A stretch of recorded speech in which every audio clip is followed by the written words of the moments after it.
ఆదిలాబాద్ జిల్లాలో బాధితులు పోగొట్టుకున్న చోరీకి గురైన దాదాపుగా 18 లక్షల రూపాయల విలువ గల 117 మొబైల్ ఫోన్లను రికవరీ చేసి తిరిగి వారికి అందించినట్లు జిల్లా ఎస్పీ అఖిల మహాజన్ తెలిపారు.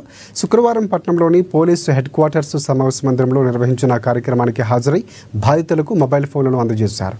జిల్లాలో ఇప్పటివరకు 1150 మొబైల్ ఫోన్లు బాధితులకు తిరిగి అందజేస్తున్నట్లు ఆయన తెలిపారు. మొబైల్ ఫోన్ పోయిన వెంటనే CEIRలో ఫిర్యాదు చేయాలని సూచించారు. లేదా దగ్గరలోని పోలీస్ స్టేషన్లో సంప్రదించాలని అన్నారు. తస్కరించబడినటువంటి పోగొట్టుకున్న మొబైల్ ఫోన్లు తిరిగి రాబట్టడం కోసం ప్రత్యేక బృందాన్ని ఏర్పాటు చేస్తున్నట్లు తెలిపారు. కేవలం 4 రోజుల వ్యవధిలోనే 117 మొబైల్ ఫోన్లను ప్రత్యేక బృందం రికవరీ చేసిందన్నారు. మొబైల్ దుకాణాలు, రిపేరింగ్ షాపుల్లో యజమానులు అనుమతి లేకుండా సెకండ్ హ్యాండ్ మొబైల్ ఫోన్లను కొనకూడదని చెప్పారు. తమ ఫోన్లు తిరిగి తమకు అందజేసినందుకు గాను బాధితులు సంతోషాన్ని వ్యక్తం చేస్తూ ఎస్పీకి కృతజ్ఞతలు తెలిపారు. ఈ ప్రక్రియ నిరంతరం కొనసాగుతుందని, ప్రతి నెలకోసారి పోగొట్టుకున్న మొబైల్ ఫోన్లను తిరిగి రాబట్టి బాధితులకు అందజేయబోతున్నట్లు తెలిపారు.